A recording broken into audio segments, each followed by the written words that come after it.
Chapter 7, Rat's Eyes. Jacob crouched low in the hiding place and squinted at his book. It was too dark to read, so he recited multiplication tables to himself. Then he listened to the comforting sound of Mila washing dishes overhead, knowing that as soon as Alex finished selling fabric scraps to customers who came to the apartment, he would crawl out from under the sink.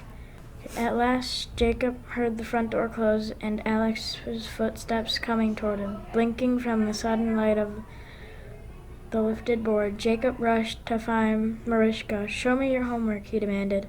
"Who's going to school, you or me?" Mariska asked, half teasing. She knew how eagerly Jacob waited for her return each day with a new lesson, but she also enjoyed school more with Jacob as her study partner. "Let's go into the bedroom," she suggested, "where it's quiet." A knock on the door soon interrupted them. Without a sound, Alex pointed to the kitchen. Jacob jumped up and went to the hiding place. He struggled to identify the voices. He could hear through the floorboards.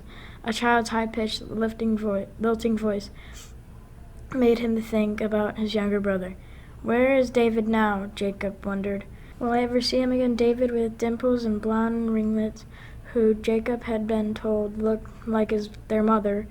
Jacob willed his eyes open to remove the picture in his heart and concentrate on the voices overhead.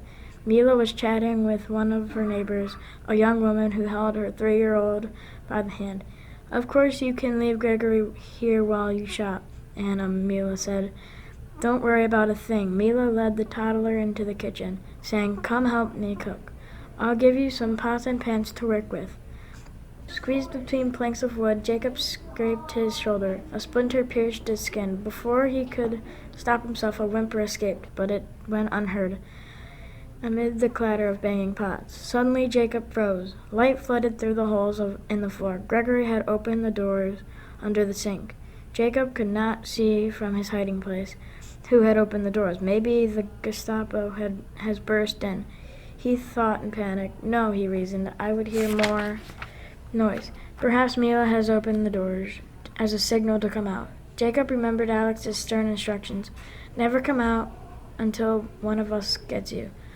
Always stay below when anyone other than the family is here.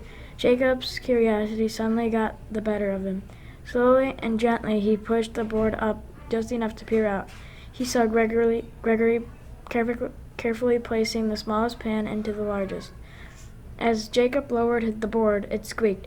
Gregory looked toward the noise and caught the glint of Jacob's vanishing eyes.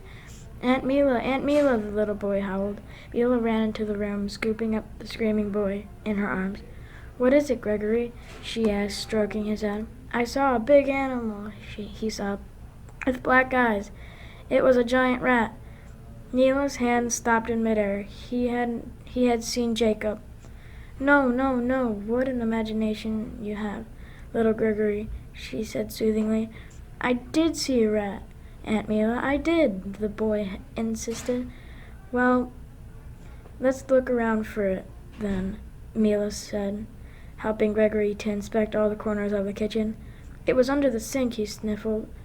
Mila hesitated but walked over to the sink and bent under it. "Look," she said with a laugh, "there's only an ugly black pot down there. That's what you must have seen. Come," she said, "let's read a story." She drew Gregory on her lap and distracted him for the rest of the afternoon with fairy tales. To her relief, Gregory said nothing more about the rats. When Anna picked up Gregory, he raced into his mother's arms, eager to leave the Roslins. "Did you have a good time?" she asked him when they reached the street. "What did you do?" Mama, Gregory stammered in his haste to get the words out. "I saw something scary under the sink. Black eyes like a big rat." Anna slowly turned to the boy and stopped. Looking into his eyes, she asked, "A rat? Are you sure?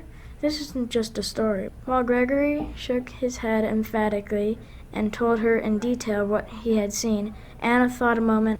"I have to report this," she said quietly. "Why, Mama?" "Never mind," she replied, her forehead wrinkled. "We could all be in trouble." Alex walked toward them as they crossed the street to the police station. He waved and gave them a big smile. "Hi, Anna. How was your visit, Gregory?" he asked, tousling the child's red curls. Anna didn't stop. "Sorry, Miss Roslin.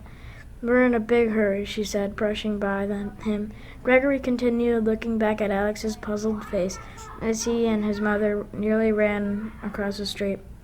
"Times like this make me jumpy, Mila," Alex said as he sat down in the kitchen. "I look at every little thing as danger." Anna and Gregory rushed past me. She seemed, I don't know, frightened, and of any other time, who would care? He rubbed his eyes wearily, but now Jacob's face turned white, and he looked at Mila. "It's nothing, I'm sure," Mila said, hesitating. Then she told him what Gregory had seen. "Look, Alex," she said, touching the worried lines between his eyebrows. "He's just a baby, Anna. Don't listen to him. Don't worry, Garrick." "Aunt Mila is right," said Alex. "Go find Mariska and help her with the long division homework." Jacob got up quickly, nearly knocking over the chair he'd been sitting in. "And when you're done," Alex called as he caught his falling chair, "help me with my numbers." "I'll do it," Jacob responded. Alex smiled. Mariska said, "He's amazing with numbers, Papa." Alex picked up his papers and handed them to Jacob. "Okay, give it a try." Within minutes, Jacob had organized Alex's scraps of paper, some with scribbled sales and other with expenses, onto one piece of paper, humming under his breath as he drew several vertical lines to make columns. He added the different categories of numbers. Alex, looking over Jacob's shoulder, whistled with astonishment. "I didn't realize I spent that much on muslin." "Here's your profit," Jacob said, circling the bottom figure. Alex whistled again and looked at Jacob, amazed at the boy's skill. Marie," Jacob asked, "where is your homework?" "No homework, silly. There's no school tomorrow," she answered. Jacob was puzzled. It was only Friday, not the weekend yet. Alex slapped his forehead and groaned. "Oh no, it's Good Friday. That means Easter. And that means Vladek is coming." Mila responded, So it means I'll have to hide what little vodka I can have from your brother," Alex told her. Garrick and Mariska giggled. "Uncle Vladek sometimes was a little bit drunk, but he was always a lot of fun." Easter? Jacob knew only a little bit about it.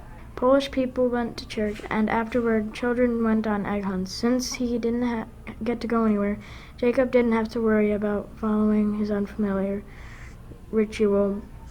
But Vladek sounded a little like Stasek, and Jacob looked forward to meeting him.